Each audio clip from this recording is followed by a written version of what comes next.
Kembali di Ngobrol bareng Gus Miftah, Los Rareweng. Dan masih bersama Pratiwi Novianti. Nah, Cik, kamu tuh ngapain di pojokan kok malah mainan HP itu loh? Kalau kamu seneng ya ngomong aja, nggak usah chat. Bener. Ngomong dong. Ini Abah. Kamu liatin apa? Uci tuh lagi ngeliatin ini sosmednya Kak Novi. Aduh. Oh, liatin. Amazing Emang ada banget. apanya? Ini aku jadi makin ngefans loh sama dia. Orangnya Wow. baik banget, inspiratif banget gitu. Kelak juga aku pengen banget kayak gitu, Bang. Atau kamu juga minta ditangani sama Mbak Novi? Bisa jadi.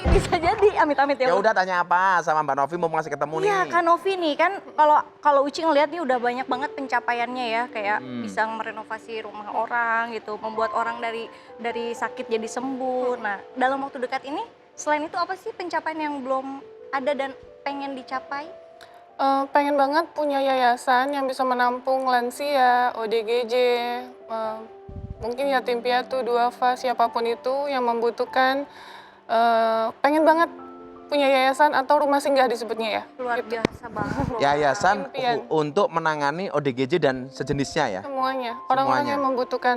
Mungkin si Novianti mumpung ketemu Gus Miftah mau ada yang ditanyain dok? Iya, Mbak mau Pratiwi. tanya. Kalau misalnya, ini kan banyak banget di netizen yang selama ini suka nyinyir, ya kan? Kalau aku kan mandiin ODGJ pakai tangan aku sendiri, tanpa asisten. Nah, biasanya aku tanpa mengenal gender, mau perempuan atau laki-laki, gitu kan? Karena niatnya kita kan membantu ya, jadi kita bukannya niat macam-macam atau berpikiran apa, jadi niat aja karena Allah gitu loh.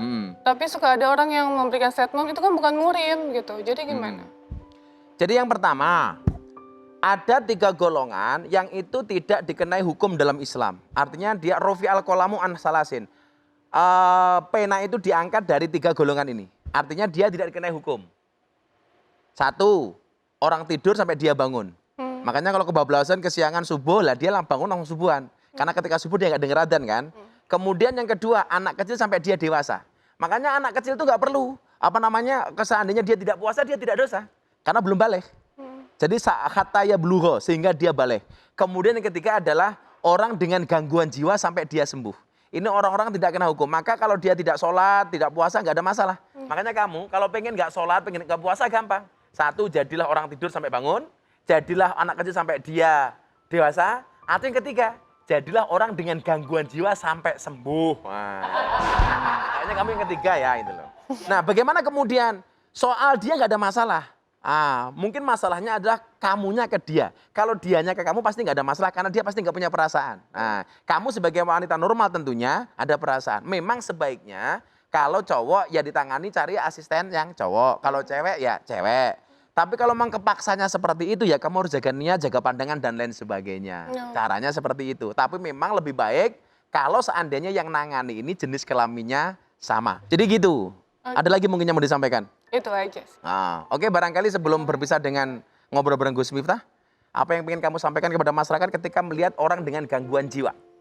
Oke, kalau untuk semua orang di sini aku mempunyai konten di mana bisa menggerakkan hati kalian, mengedukasi juga untuk kita ayo belajar sama-sama memanusiakan manusia sesungguhnya, membantu orang-orang terlantar, membantu orang-orang yang membutuhkan, tidak perlu mengenal agamanya apa, rasnya apa, dia siapa.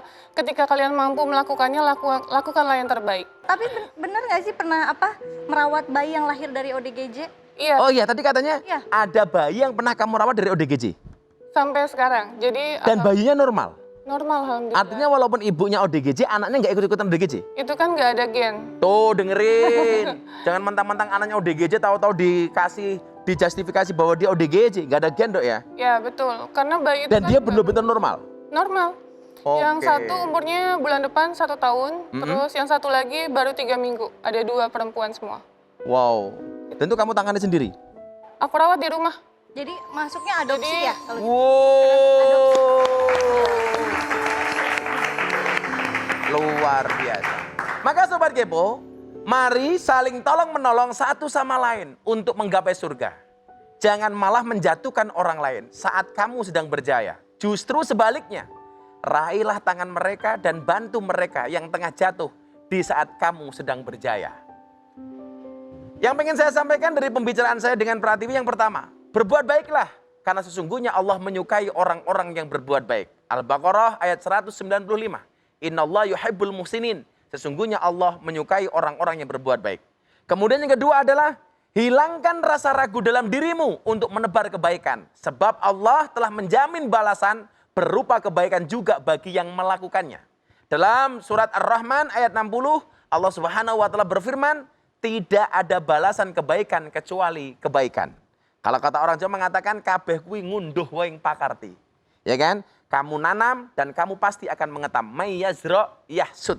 Barang siapa menanam pasti mengetam. Kemudian yang ketiga adalah, Allah akan membalas kebaikan yang kamu lakukan meski sekecil apapun. Barang siapa yang berbuat kebaikan sebesar biji zarrah, niscaya dia akan melihat balasannya. Dan barang siapa yang berbuat kejahatan sebesar biji zarrah, niscaya dia akan melihat balasannya pula.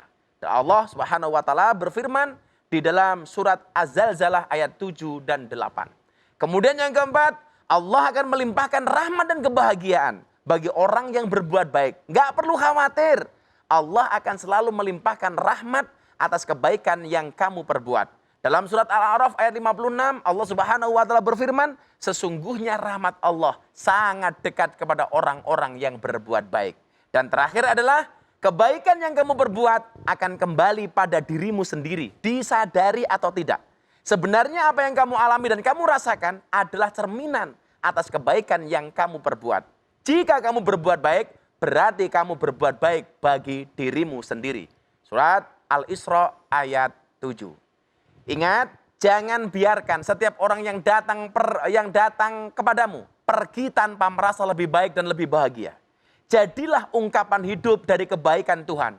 Kebaikan dalam wajahmu, kebaikan dalam matamu, dan kebaikan dalam senyummu. Nah, terima kasih Mbak Novi. Saya benar-benar mendapatkan bintang tamu dan kisah yang luar biasa malam hari ini. Dan saya ngiri dengan kebaikan-kebaikan Mbak Pratiwi. Mudah-mudahan Allah jaga Mbak Pratiwi, kuatkan Mbak Pratiwi, panjangkan umur Mbak Pratiwi, dan Allah memberikan rezeki dari jalan pun yang tidak pernah disangka-sangka. Dan tetap semangat berbagi kebaikan buat lebih banyak umat yang membutuhkan. Sampai bertemu di obrolan bermanfaat lainnya, selalu jaga kesehatan dan tentunya jangan lupa untuk terus menyaksikan program Ngobrol Bareng Gus Miftah setiap Jumat jam 21.00 hanya di iNews. Terima kasih semuanya. Assalamualaikum warahmatullahi wabarakatuh.